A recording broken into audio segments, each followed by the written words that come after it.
Welcome to Voices from the Bench, a dental laboratory podcast. Send us an email at info@voicesfromthebench.com and follow us on Facebook and Instagram. Greetings and welcome to episode 289 of Voices from the Bench. My name is Elvis. Yes, and my name is Barbara. 289. That's pretty spectacular. Isn't that great? We're so close to episode 300. Yeah, we got to have a party. Of course. We are having a party, I think. What is this you telling me? You're going to drive an hour to do a custom shade? Yeah, actually it was an hour and 50 minutes. It's a single central. They're so hard. And so I was like, well, I'll just drive up there. And, you know, when you say things like that, it's before you MapQuest it, of course, right? So then I MapQuested. I was like, holy shit, it's 2 hours. And so, yeah, so we moved it to a Tuesday the 17th. But, yeah, I do a lot of that. I enjoy it. That's a little far for me. But, you know, single centrals are the hardest thing to do in the mouth. And sometimes you've got to be right there with the patient. Are you doing a shade or a stain? Are you going to stain it while you're there? I was going to do a custom shade on her because we've already done two. And they're struggling with taking the shade. But now what I've thought is I'm going to make maybe 2 or 3 Emacs and layer them and then bring my oven and then try them all in and then pick the one that looks best. And I can either tweak it or hopefully out of 3 it'll work. So, you know. Yeah, that makes more sense than driving there and then back does. And then there again. And then that's crazy, though. I love it, though. Not on a Friday. You know, I want to get in, bust have a great day and go home, and so that kind of threw me for a loop, but they canceled, so I'm happy. Yeah, which is good for us because then we had time to record. Absolutely. You know, maybe you could talk the patient into meeting you halfway at like a Denny's or something. Oh, I tried. So how are you? I'm doing good. I'm doing really well. Really busy. Got a lot going on with me and Derby. Just a lot of stuff going on, which is good. Keeps us employed and happy. Absolutely. Got to have something to do in between these recordings. Yes, sir. So what's going on? So recently, I was able to get a hold of a copy of exocad and play around with. Oh, damn. Yeah, I'm kind of on this quest to kind of learn more in the industry outside of my scope. Good for you. And every lab I've ever been with has been huge 3-shape. And that's where I do most of my design.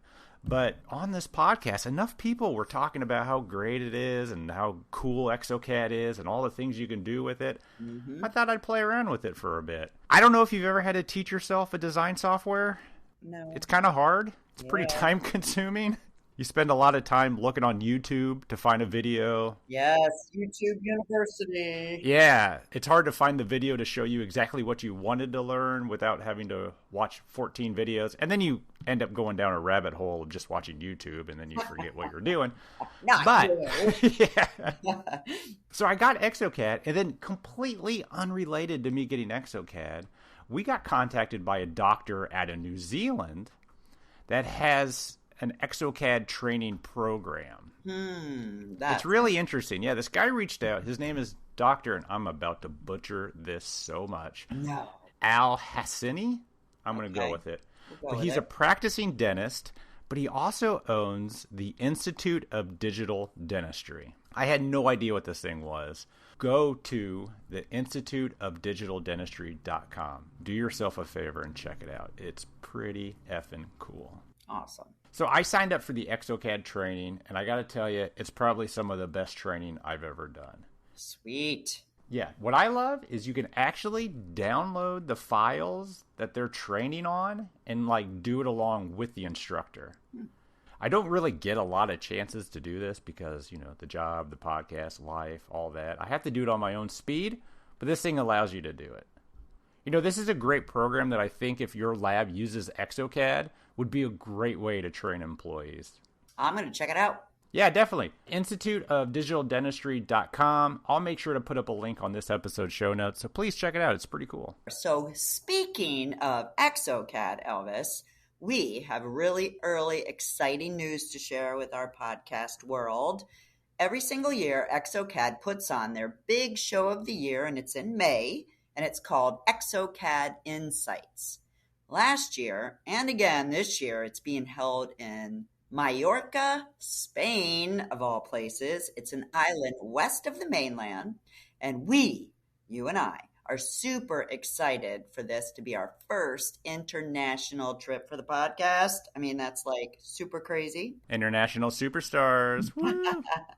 We always figured it would be IDS. We were hoping it'd be IDS, but hey, we aren't going to turn down Spain. So many details are yet to come, but if you are an Exocad user or just looking for a spectacular, awesome, great dental show in a really super location, head over to exocad.com/insights 2024 for more information. I'm psyched. I am too. It's going to be exciting. I've never been to Spain. Ugh. So this week we had the extreme pleasure of getting to know the owner of Access Dental Lab, Todd Reid.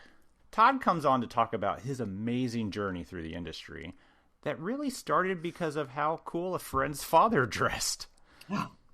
Starting in the model room, Todd was quickly on an adventure that would land him in pretty much every seat in the lab.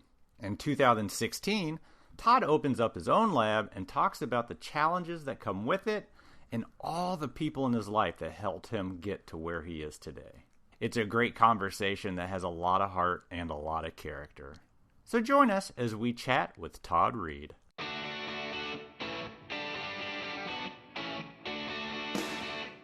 If you are looking for a ceramic or sintering furnace and want an incredible deal, you guys, look no further. Ivoclar has their 3 ways to save promotion going on now. Connect with an Ivoclar sales representative today to learn about how you can save on a new furnace, or you can email customer service at cs.us@ivoclar.com. And please tell them you heard it on the podcast to get free ground shipping by using the promo code 724. One of the hardest part about getting new equipment is having to pay for shipping. No doubt. This is a huge deal. Those sintering ovens, furnaces, those things are huge and heavy. I'll tell you what, that is so true because I ship pretty much every one of my cases out of state and it's a very expensive endeavor. So to get free ground shipping, guys, come on, let's go. 724. 724. 724.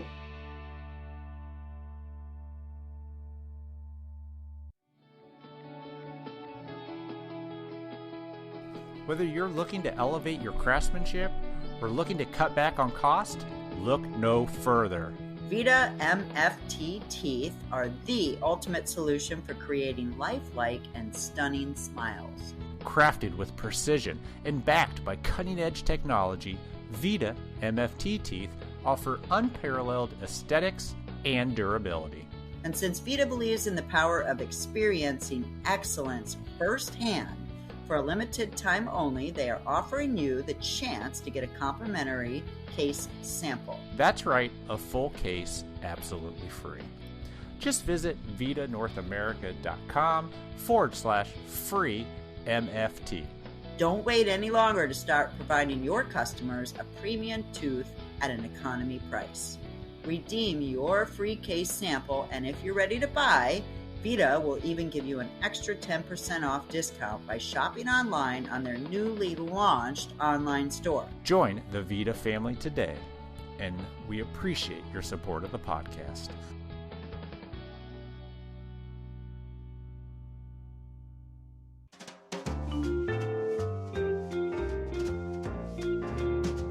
Voices from the Bench. The interview. So no running away. All right, I won't. Cool. Everybody ready to get started? I'm ready. I'm gonna go. Hi, Todd. How you doing? Excellent, thank you. Barb's in a really good mood, so this is rare. Awesome. I love that energy. This is awesome. Thank you. We'd like to welcome to the podcast a gentleman who, this might be the longest delay in rescheduling we've ever had before, and I do apologize for that, Todd. No problem.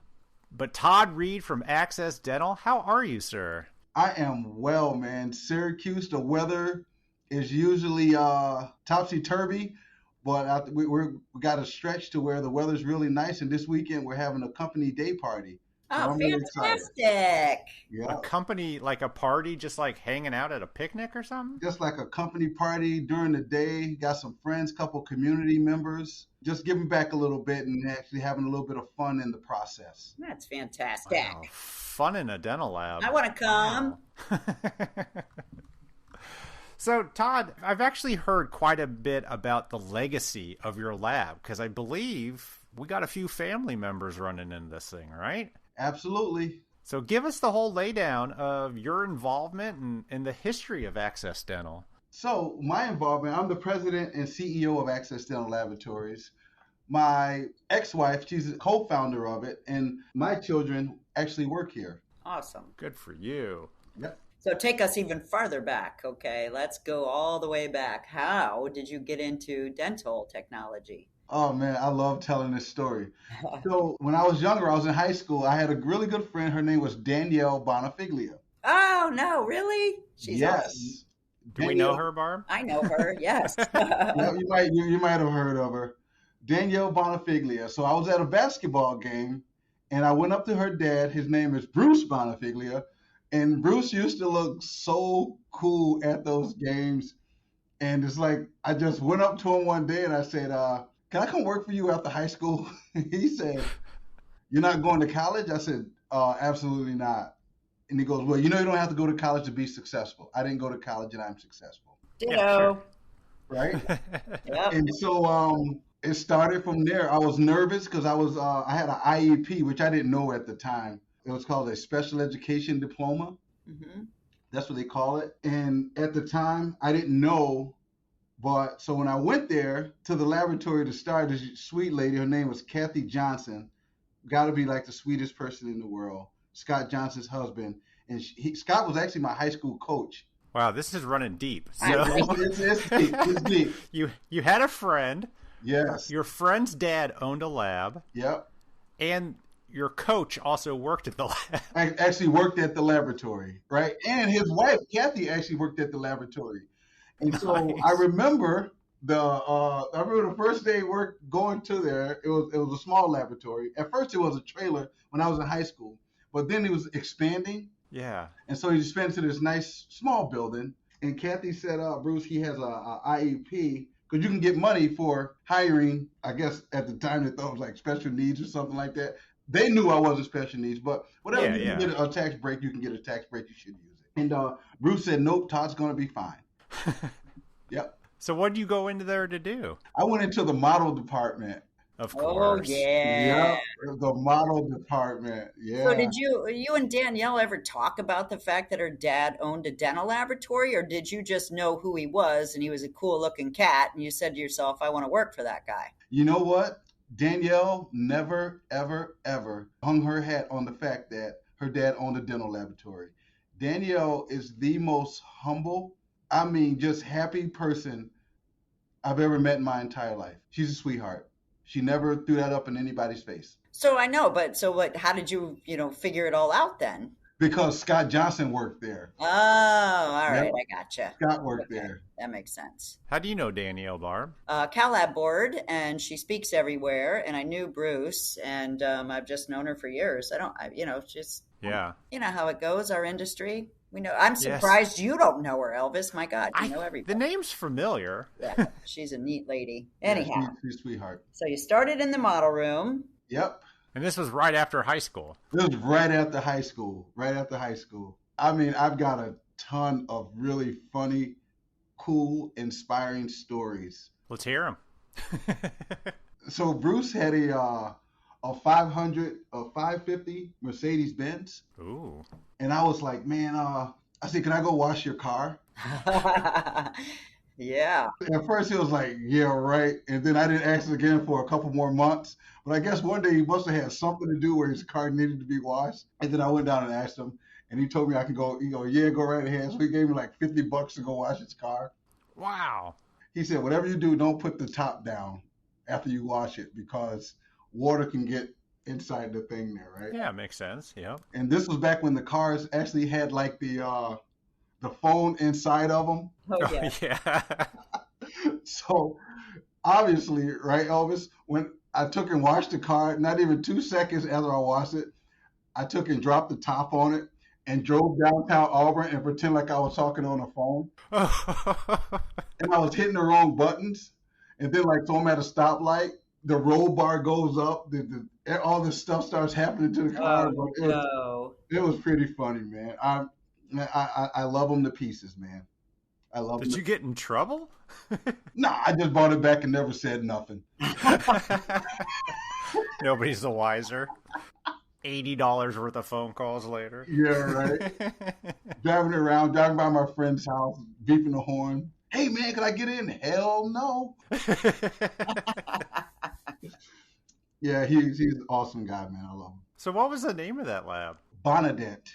Oh. It was always Bonadent, huh? Even way back. Yep, Bonadent. Yeah. Yeah. So how long were you there for? I was there for 5 years, and then I quit because of a bunch of self-inflicted wounds and not really understanding the importance of having someone to believe in you, because I've never had that sort of mentorship as a kid. You know, grew up in a single-parent home, and I never really had that sort of mentorship. So I didn't really appreciate it like I should have. But by the time I quit, I was a kick model technician. You can believe that. Yeah. Cool. If you did it for 5 years, you were. Yeah, I was nice. And then another guy that worked in the department there, which I learned a lot from. His name was Frank Bella. I mean, this guy is, oh my God. I was so afraid of him when I first met him. Because he never really said nothing to me unless I did something wrong. But if I said hi to him, he would say hi back. One thing that he told me was a really inspiring story, and I'll never forget this story. He used to take me fishing with him all the time. And I said, Frank, can I come in on Seneca Lake? It was choppy as all crap. And I was nervous. And him and his brother Dominic were fishing with us. And so they were laughing at me because I'm just terrified. But then once it got calm, I said, Frank, can I work this weekend? And Frank said, for what? I said, I want to buy a pair of Jordan sneakers. Oh. He goes, how much are they? I said, I think like 120. He goes, are you shitting me?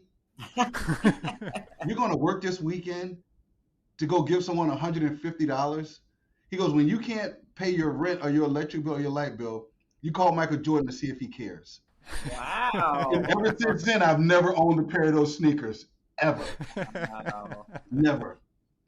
But did you work that weekend? Yes, I did work that weekend. Yeah, you still got to work. I worked that weekend, yep. Wow. You just paid bills, which is less exciting. Yeah, just paid bill, which is less exciting. Scott Johnson, awesome story about him. I remember I would come to work with a tie on every day. I would run out of stuff to do, and he would tell me to go clean, right?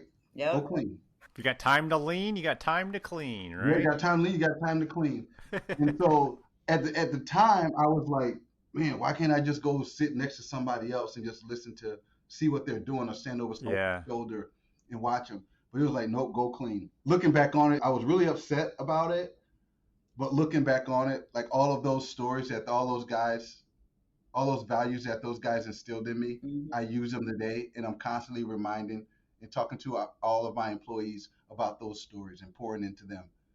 Sure. And they really appreciate it. So I'm really grateful for that experience that I had at Bonadent. Anytime at our lab when I was growing up and just started and I didn't have anything to do, my dad would tell me to go clean. I swear to God. And I would, because dental labs are so dusty and nasty and they're just they always need to be clean. God. And I'd go on my way and start wiping stuff down. And so, yeah, that must be that generation for sure. But it does instill values, no doubt. Yeah, I mean, those guys, man, to me, I'll always be grateful for them. And every time I get a platform, I'm definitely going to lift those guys up. Yep. Over there. Awesome. So then what? So you're there for 5 years. So I'm there for 5 years. I quit. I didn't get fired. A bunch of self-inflicted wounds. Yeah. You know, having kids out of wedlock and experiencing getting in trouble with the law and stuff like that. I quit and I went and worked at a place called Pactive. And so they used to make the packaging for like Wonder Bread and stuff like that. And so like the base color of it is white. And so the white is like tied to a silo. It's hooked to a silo. So you always have white. You might have to put other colors in there. You have to check the viscosity of the inks, right? So I said, okay, I'll take the job. And then I was working at night. Yeah. And then so one day the white got low. So you know how when you go to get gas, how they have that clicker Yeah. that you can just keep going. I put the clicker on and fell asleep. Oh Oh, no. Oh shit. That's never good. I'm guessing white was everywhere. Oh my God! I think you would think I fell asleep for 2 days. It was Oh it was no. only like 10 minutes. It was white ink everywhere. I was like, what am I going to do? I didn't even go in the office to talk about the situation. I just stood up and bowed out. I just stood up and bowed out. I'm guessing you didn't even go back for your last paycheck. Oh nah, they sent it to me. They sent it to me. They're probably still cleaning that crap up. I remember Bruce That's hilarious. talking about the laboratory that he was going to build in Seneca Falls, and this laboratory was going to have a daycare in it. It was going to have a cafeteria, a workout facility, an auditorium, and it was going to be really employee centered. Sure. Right, laboratory. So I'm sitting at home. It's like, oh, all right, let me go visit my mom. My mom lives out in Seneca Falls, and I just drove by there one day, and something said, at least try. Yeah. And I went in there, and I just asked for my job back. They welcomed me back with open arms. I bet they did. Yes, they did. That's awesome. Yeah. When you went back, did you go back into the same position or were you able to pivot? I was able to pivot. So what I did was the model department was all set. So I worked on Scott Johnson's team. I was polishing metal collars. Oh my God. Oh. Yeah. That's a tough job. Yeah, I was polishing and opaquing. Yep. And those are the jobs you give to the most challenged employees, if you know what I mean. The ones that keep getting in trouble and like you and I, you mean? Yeah, right. Short attention span. So those are the jobs you give those guys. And that's not to downplay that position. Because you don't stop working all day. You don't get up off your chair because you got keep talent moving coming out everywhere. Yeah, Yep. I know.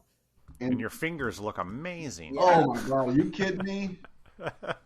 So this is Bonadent at their new location? Yeah, in Seneca Falls. Yep. Is that the one that's in a Walmart? No, actually, that Bonadent is the Bonadent before that. Walmart was already running. Bruce purchased a property in the back of that Walmart. Oh. Yep. So the lab was in the back of a Walmart? Yeah, there was Bonadent, and then there was a piece of grass, and there was Walmart on the other side. Interesting. Yep. Smart man. Yep. So you went in there, started metal finishing. Yep. Collars and opaquing. Yep. And there was this guy there. His name is Pat Rector. This guy had to be the most happiest person on the face of the earth. So I said, Pat, why are you so happy? Why are you so happy all the time? He goes, well, I make over $100,000 a year. I have beautiful kids. I have a beautiful wife, and I have a beautiful home. And I'm passionate about what I do. Nice. Yep. So Pat became my new best friend in the laboratory. What was he doing? Ceramist. There you go. I know that. That was coming. Yeah. I knew that was coming. He was a ceramist, and he made the most beautiful single unit crowns I've ever seen in my entire life. What years are we talking at this point? We got to be talking 2009. 2009, yeah. Yeah, I want to say 2009. So the monolithic hasn't hit No, it wasn't yet. So ceramists were still huge demand. And really huge demand. I remember at Bonnet, a good friend of mine, Bruce's godson, Joe Nigro, brought over a zirconia crown to me. He said, "Could you put some anatomy in this?" With a hammer. Yeah, right. A chisel. Yeah. And so I got to learn how to be a ceramist, not only from Pat Rector. I mean, when you want to talk about inspiration, like Pat really inspired me, but it was Bruce who really allowed me the space to be creative. Yeah. While learning at the same time. Yes, it was Bruce and Scott Johnson. Yep. Scott was hard on me, but if he wasn't hard on me, I probably wouldn't be where I'm at right now. Yeah. Did you do that on your time? So did you still do the opaquing and the polishing and then go over and watch him and get trained, or did you actually switch departments at that time? I would actually have to get permission to go over there while I was on the clock. Yeah, okay. To watch Pat, but then I kind of I would tell Scott, give me one unit and let me see if I can do it, and Scott would give me a unit to do. But I realized in doing that is that not everybody has good days, right? Yeah. So Pat would have bad days, and who wants a kid excited standing over him, asking questions Yeah. when they got cases that have to go? So I realized that I would have to piece things together. So I sat next to on our team was Michelle Guy, Tim, and I forgot who else it was over there. But those were the No three. worries. You've been amazing on names, by the Yeah, right. way. And Peter Zimbeck, all those guys. So I took bits and pieces from, like, let's say Tim was really good at contacts. I would go watch Tim do contacts. Mm-hmm. Pat was good at occlusion. I would go and watch Pat do occlusion. Yeah. Yeah. Michelle was good at building up. I would go and watch her. Scott was good at it, and I would always watch him. And then taking all those bits and pieces and kind of putting my own twist on it and making it my recipe. Yep. Yeah. It's the best way to do it. Yeah. Yep. And that coupled with YouTube, right? Oh, sure. Yeah. Yeah. And then Pat, I would get down, and Pat would give me like motivational CDs to listen to, like Tony Robbins. It was pretty cool, man. It was pretty cool. So you had a lot of people helping you along the way, but it Yes, was I mostly, but it was you driving yourself, though. I mean, you're definitely a self-motivator from what I'm hearing. Yep. I would have my down moments and stuff like that, and just go out and do something stupid to get myself in trouble. But Bruce was like, he was always there for me. Always there for me, kicked me in the butt. I remember one time he said, I did something really stupid. And he said, look, I love you, but I don't love you enough to see you sit here and hurt yourself like this. So you need to go take care of whatever you got to take care of. Don't worry about it. Your job will be here when you get back. Wow. Yeah. They don't make them like that anymore, you know? No, they don't. They really don't. Yeah. Well, they got one here, and then I wouldn't be where I'm at right now if it wasn't because of him. And I do have that kind of grace when it comes to the people that work for me. Yeah. And I wouldn't have it if I didn't experience it myself. That's amazing. All right, so now you're a ceramist and you're learning Yeah. a ceramist, and then so you were a ceramist. Did you get to be able to do that full time after a little while? Absolutely. Oh, we've got a star. Let's move him over. Let's give him. Yeah. Yep.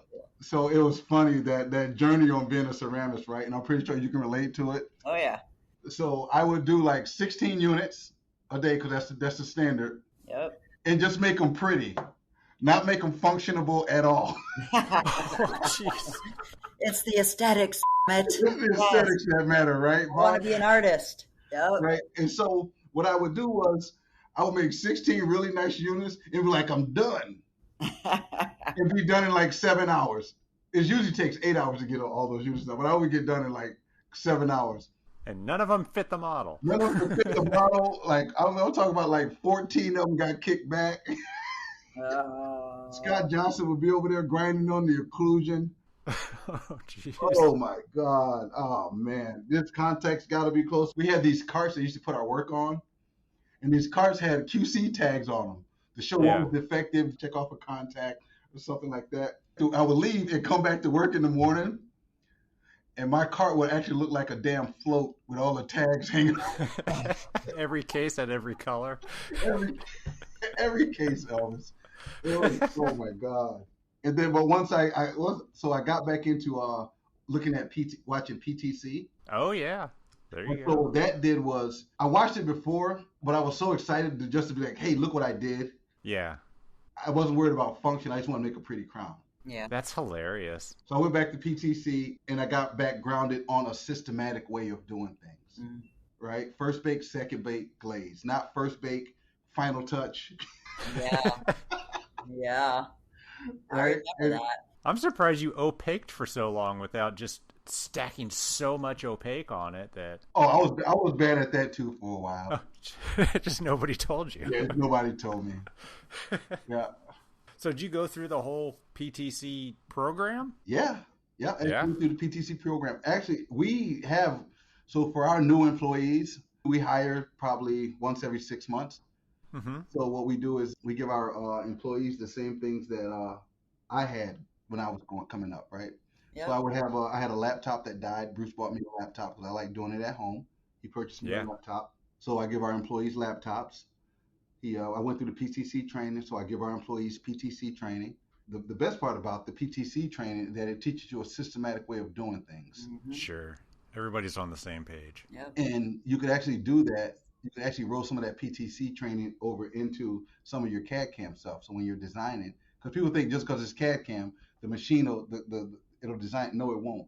You don't have to have that dexterity, but you have to have some sort of knowledge about teeth, because the teeth, you still have to make it functionable. Yeah. Not just pretty. Not just pretty. Oh my God, that was so awful.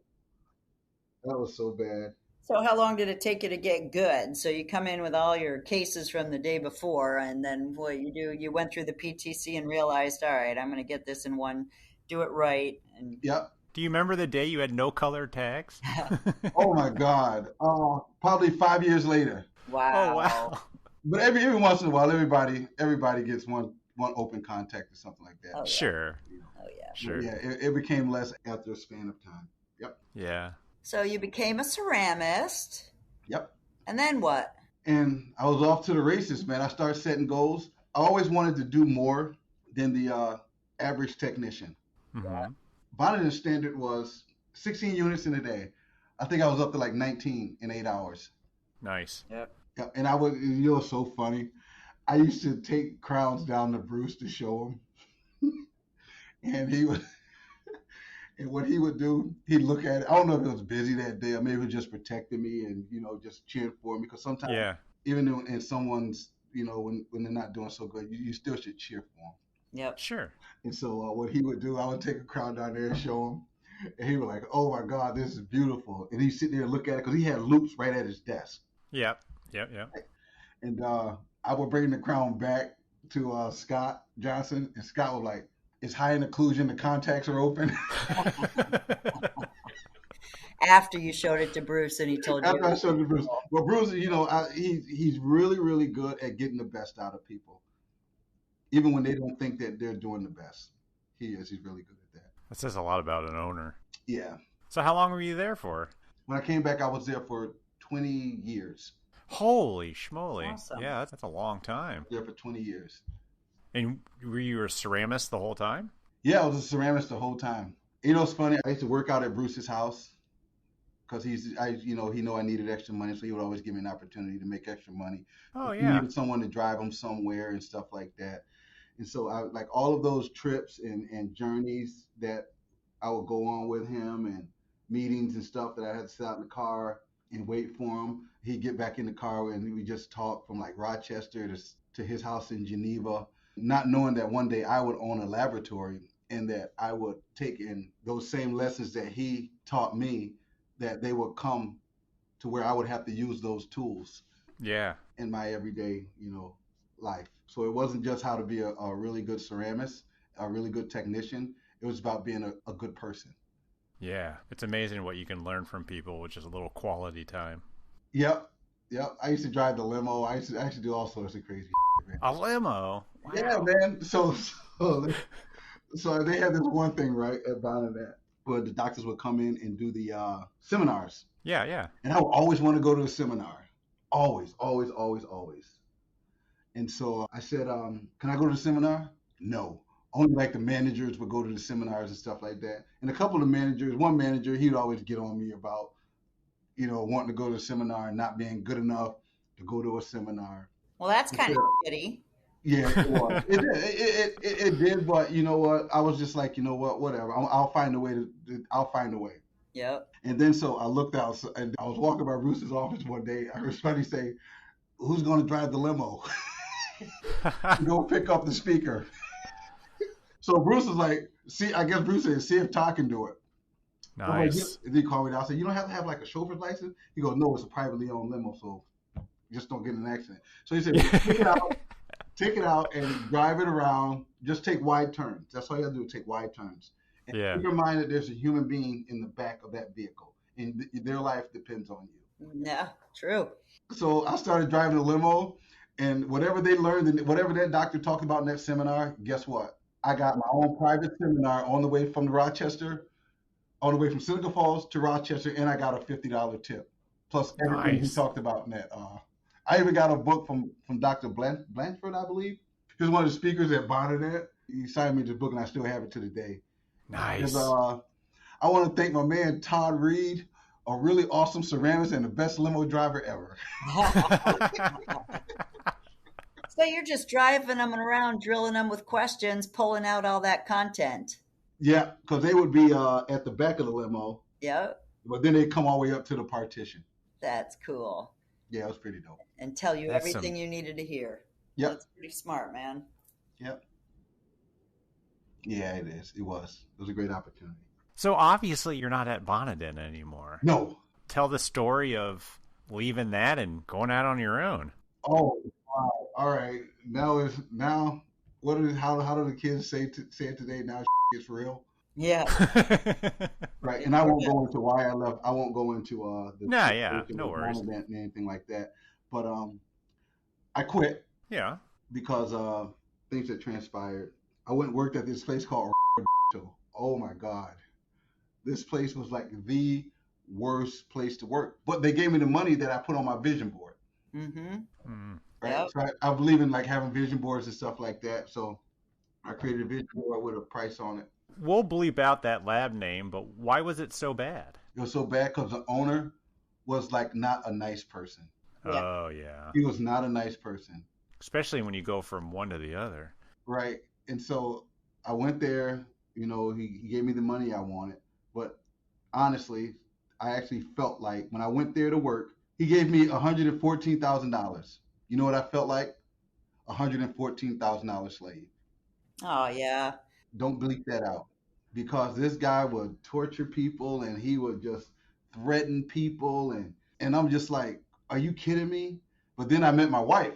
So when I met my wife, I told her, I said, one day I'm going to own my own dental laboratory. Nice. Yep. And she said, what's a dental lab? No.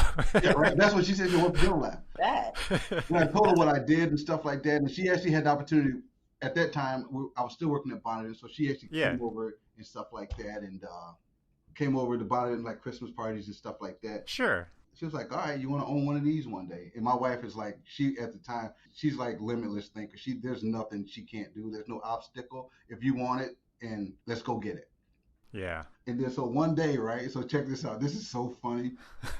So one day, right? I'm making like $114,000, and I buy a nice house. And then like a month later, I come into work.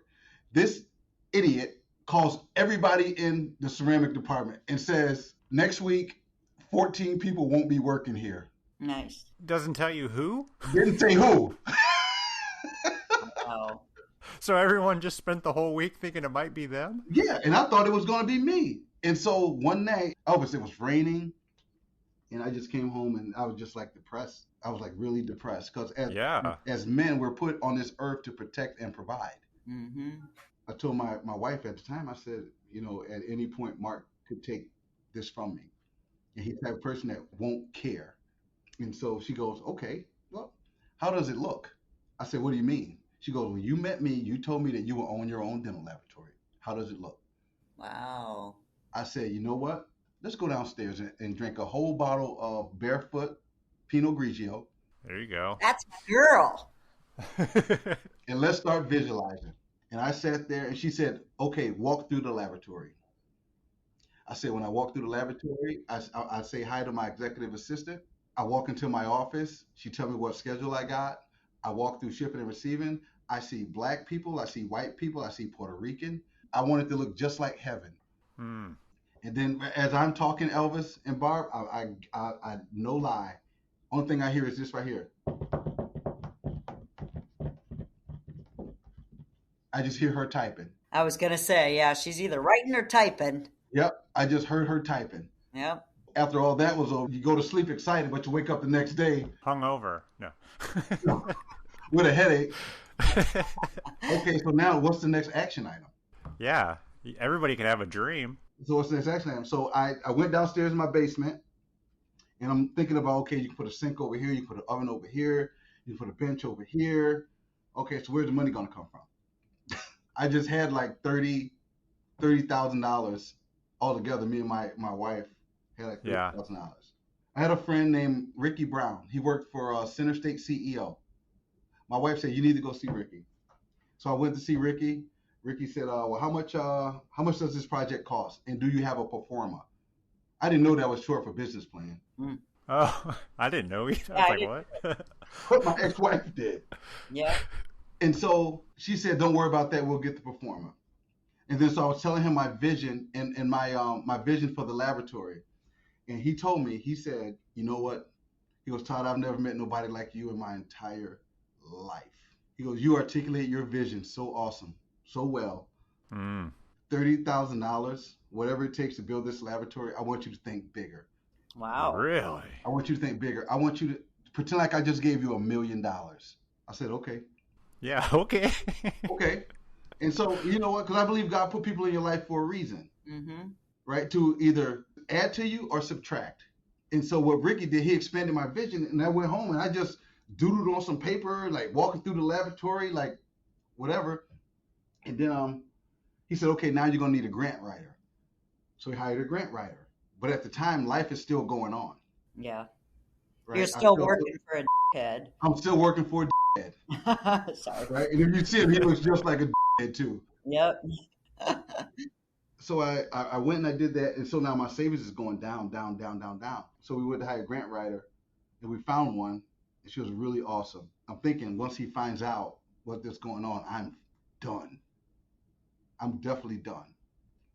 So hired the grant writer, and Chanel my ex-wife was like, all right, this is it right here. I got to give her $5,000 tomorrow. And after The that, grant writer? another 5,000 and another 5,000.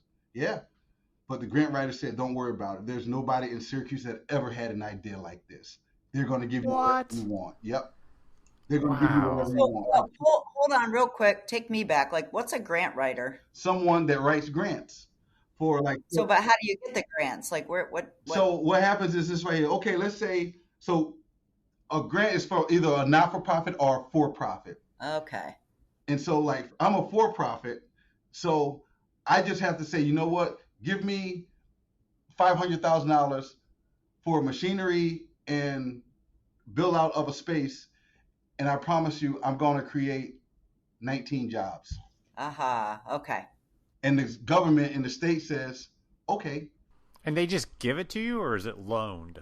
No, it's not. It's not loaned. Yeah. Right. So let's say my total project was 1.8 million. Right. Mm-hmm.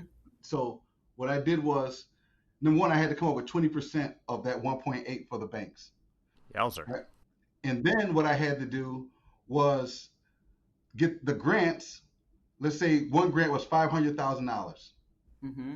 So that makes it easier for the bank to loan me $1.8 million because now I'm only at, after they get that 500,000, Yep. I only owe them what, 800,000. Yep. Okay. Right. Mm-hmm. Yeah. And so, makes sense. And then so now there's other benefits and stuff like that. And you know what? Everything that I did to build this laboratory, I watched Bruce do to build his laboratory. Wow. I remember clear as day us driving by that Walmart when it was closed, it was abandoned. Bruce said every time I drive by that building, it goes, Bruce. Funny. Yeah. Wow. So you had something calling you, Todd? Did you have your building calling you? Yeah. Yep. But that building didn't happen because of certain situations and stuff like that. That building was costing me too much money. Yeah. To get the because of the area that it's in, the insurance on it, because we're in an impoverished area in Syracuse, right? It's called the Opportunity Zone, and plus my company is an Opportunity Zone. So if someone else wants to come out, like an investor wants to come out and invest in my laboratory, it would abate their taxes, I believe, for a couple years because they're investing in an Opportunity Zone. Nice. They get a tax break. Yep. So, but Interesting. Sweet. And then COVID hit. Oh, this was all right before COVID. This was all right before COVID. Oh my God, this wasn't that long ago, sir. No, That's it wasn't. wow. And then one day I'm at dental. Calls me in the office. He goes, "Yeah, we're done." Didn't even say thank you for everything you've done. Good luck in your dreams and your vision. You know, I wish you nothing. He goes, "We're done." The guy that worked there, the guy there, I call him the guy. These are the most racist people I've ever met in my entire life. Ugh. It's like, seriously. Yeah. I couldn't believe some of the stuff that they would say to me as a person. Like, who talks to people like that? But I can't do nothing because what am I going to do? Yeah. Go work at Walmart to pay my $3,000 mortgage at my house? Yeah. I'm hoping the lab shut down for good. No, it's still going. Yep, that lab is still going. They tried to discourage me. Aspen will never do business with a N-word and Nice. Yeah, it was bad. It was awful. It was awful. So the grant writer, so she kicked ass, right? Yes, she did. How much money did you get from grants, if you don't mind me asking?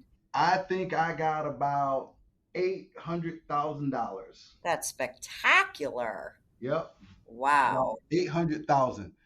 And so how it happens is, right, I didn't think I got anything. So I'm sitting down there to Governor Cuomo. He's talking about all the money he's given to each region for certain things. And I'm thinking that he's going to say access dental laboratories. So I'm sitting down there watching it. And then the show went off. He said something about giving like $75 million to upstate New York or whatever. I was like, but he didn't say my name. Elvis, then the phone started ringing.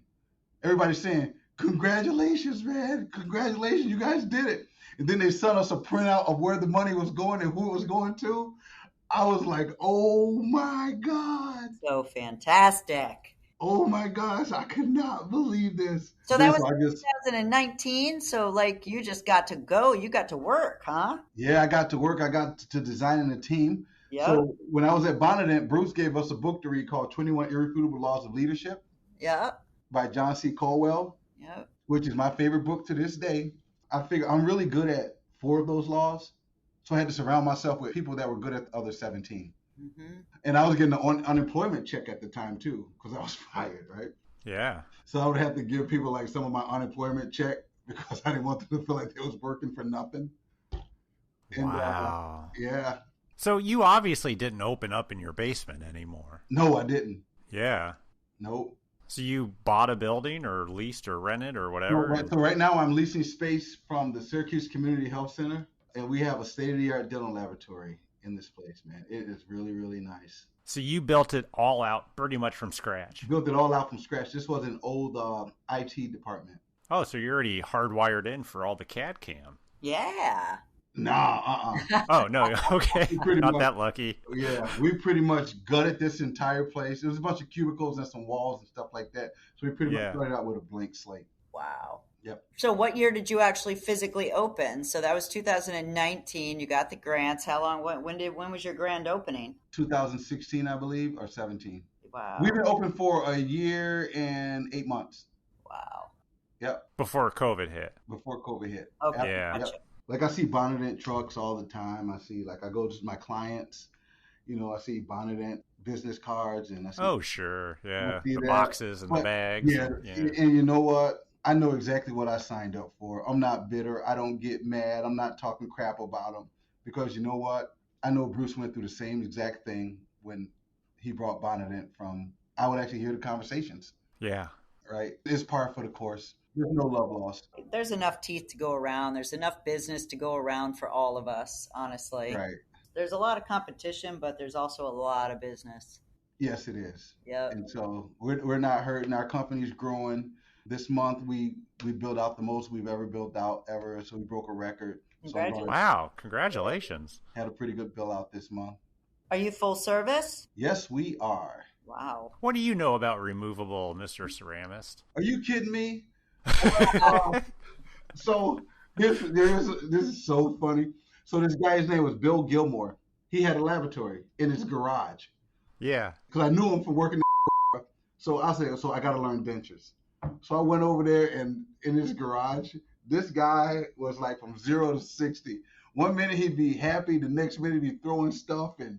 It's all that Latimer, man. Yeah, just all over the place. Yep.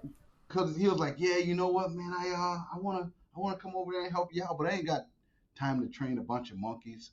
And you know what? Again, that's par for the course. I had to learn how to make dentures. I had to sit and eat that shit. Ugh.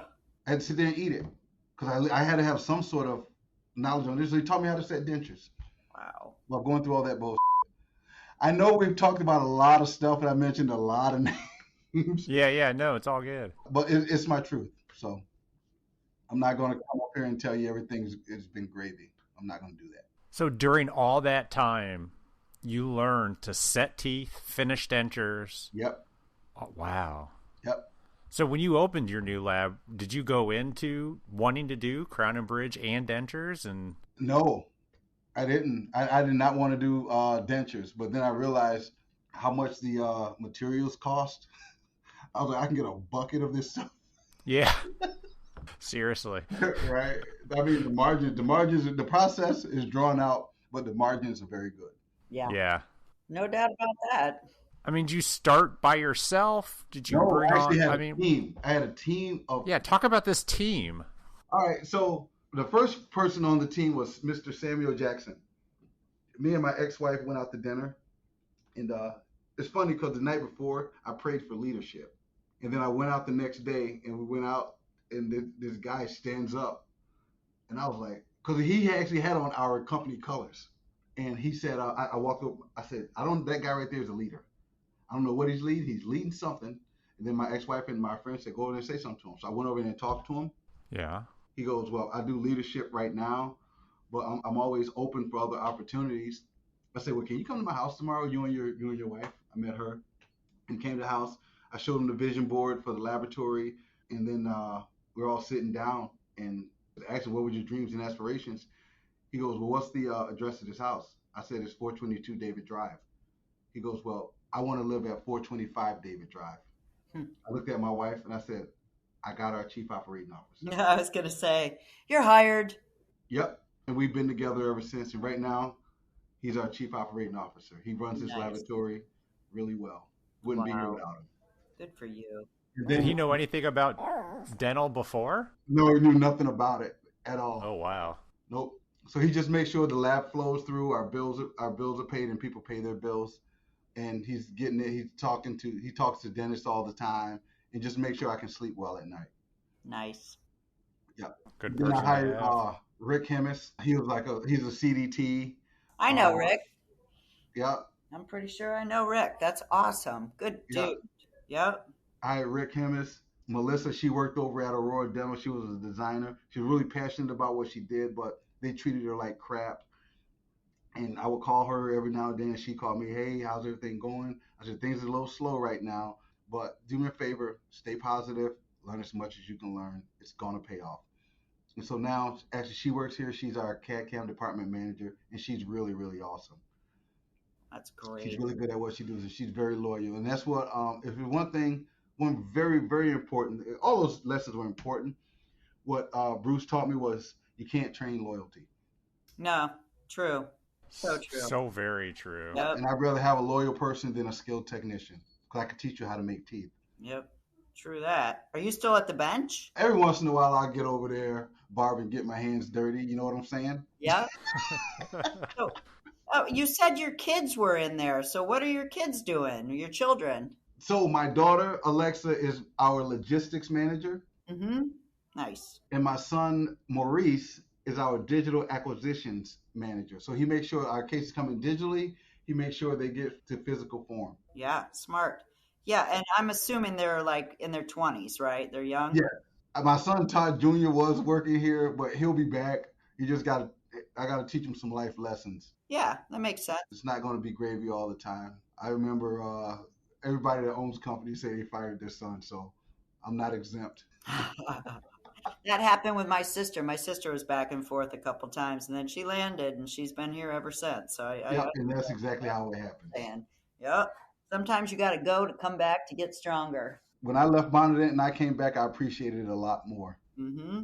So you've got future. So you're definitely going to be around a long time, especially with your kids there. And you do. I'm sure they love working with you. Do you ever get all up in their shit? Oh, all the time. Yeah. All the time. Gotta keep them honest. Yep. And so we're here now, and life is good. We go through our ups and downs. I just lean on the lessons that I was taught at Bonnadent in the book 21 Irrefutable Laws of Leadership. Yeah, I like that. Try to show some grace to employees and get the most out of them while they're here, so they can go home and have an awesome quality of life. What is it called? 21 what? 21 Irrefutable Laws of Leadership. Okay. Got it. Awesome. I'm ordering it on Amazon right now. Got like lesson plans, and it talks about the law of addition, which is my favorite law. It's about adding value to other people. Nice. That'll be your favorite law. Get back with me after you read the book. I will. I'm hitting buy. Sorry, Elvis. All right. Well, cool. I'm going to check that out. I love books more and more the older I get, just trying to fill my brain with good stuff. So thank you. No problem. So how many people are you up to now at the lab? 15. 15. Do you have room to grow? Absolutely. At capacity, I can do 35. Oh, you got all sorts of room to grow. Yep. And we should be at capacity. We should. I don't want every chair filled, but Sure. at capacity, I think in about a year and a half we'll be at capacity. You're going to grow that fast. Yeah. So yeah. Think about it, right? You got DSOs, Yep. Sure. you got general dentistry, you have government dentistry.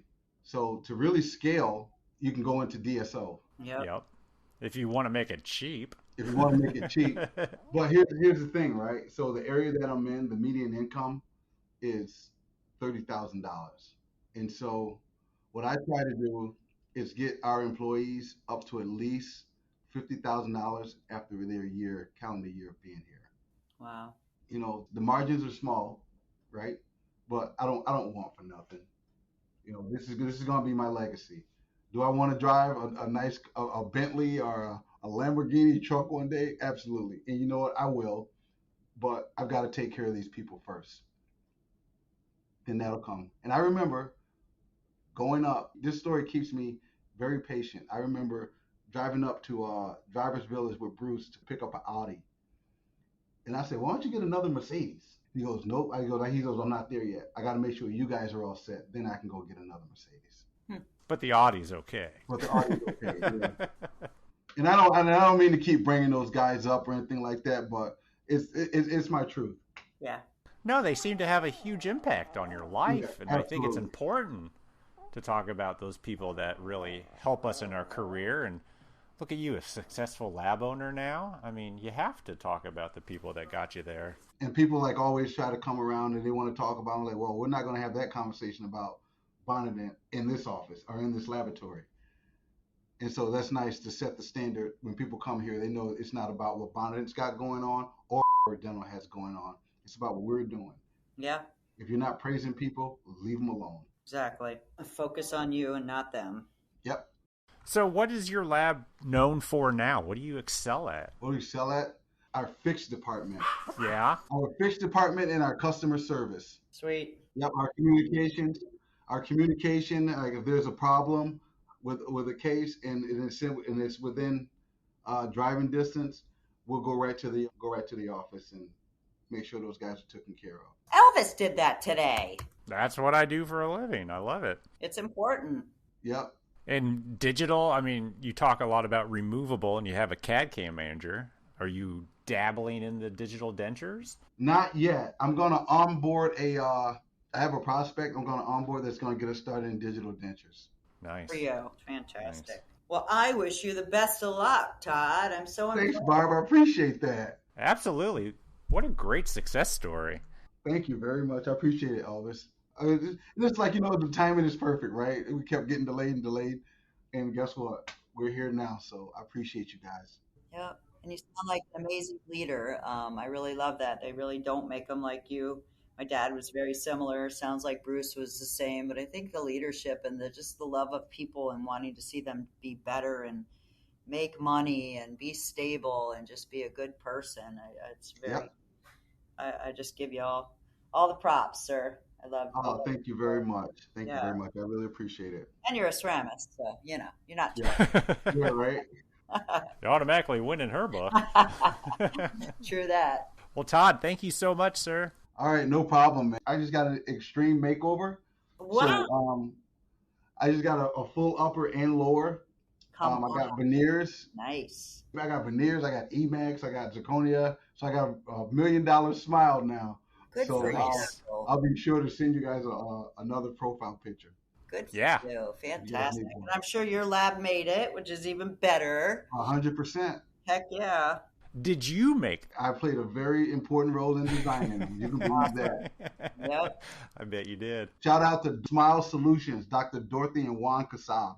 Nice. Yep, those are my buddies. Love the partnership. Nice. Cool, Todd. Have a great holiday weekend. We'll talk to you soon. All right, man. You take care of yourself. You guys let me know if you ever need anything. I'll be right here.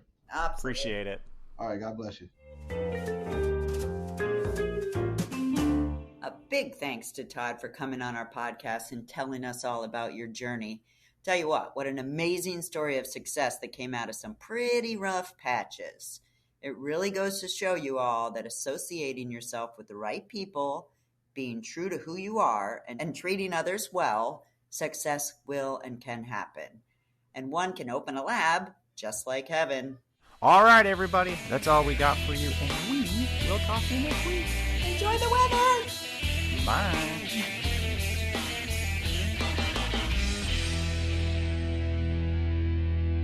We all live in it, and we're all shocked by it every time it happens. Yeah.